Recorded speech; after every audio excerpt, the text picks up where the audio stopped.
안녕하십니까. 오늘은 사도행전 15장 12절에서 16절의 말씀으로 예루살렘 총회 세 번째라는 제목으로 하나님의 말씀을 나누고자 합니다. 본 말씀은 온 무리가 가만히 있어 바나바와 바울이 하나님께서 자기들로 말미암아 이방인 중에 생하신 표적과 기사에 관하여 말하는 것을 듣더니 말을 마침에 야고보가 대답하여 이르되 형제들아 내 말을 들으라. 하나님이 처음으로 이방인 중에서 자기 이름을 위할 백성을 취하시려고 그들을 돌보신 것을 시몬이 말하였으니 선지자들의 말씀이 이와 일치하도다. 기록된 바 이후에 내가 돌아와서 다윗의 무너진 장막을 다시 지으며 또 그 허물어진 것을 다시 지어 일으키리니. 바나바와 바울이 하나님께서 자기들로 말미암아 이방인 중에서 행하신 표적과 기사에 관하여 말합니다. 그것은 이방인에게 복음을 전함을 확실하게 증언해 주는 것입니다. 그들은 이방 땅의 제일차 전도행을 통해서 역사하신 하나님에 대해 말한 것입니다. 그들은 말을 마쳤습니다. 야고보 사도는 형제들에게 말합니다. 하나님이 이방인 중에서 자기 이름을 위할 백성을 취하셨습니다. 또 베드로가 증언한 같이 선지자들의 말씀과 일치한다고 말했습니다.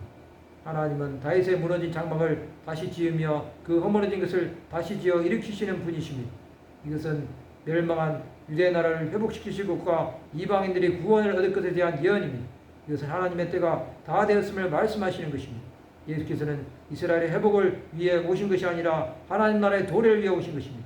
또 남은 자들이 돌아오게 됨을 말씀하신 것입니다. 이방인들은 자신들에게만 구원이 하나님의 역사임을 믿은 것입니다.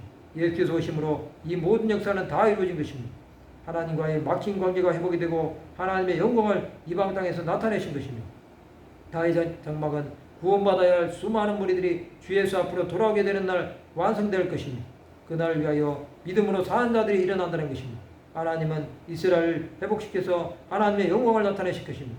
이방인의 구원은 하나님의 역사하심으로 이루어지는 것입니다.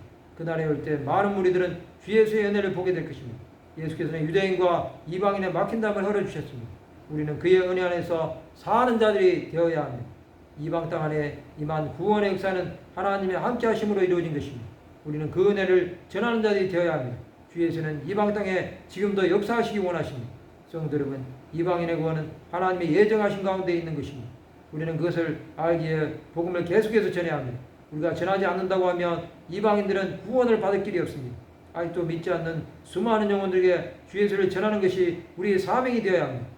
하나님은 함께 하실 것입니다. 주 예수를 믿음으로 구원의 역사를 이루어 가시기 바랍니다.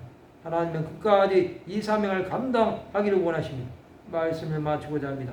이방인의 구원을 위해 생명을 다해 헌신하는 하나님의 백성들이 되시기를 주님의 이름으로 축원합니다.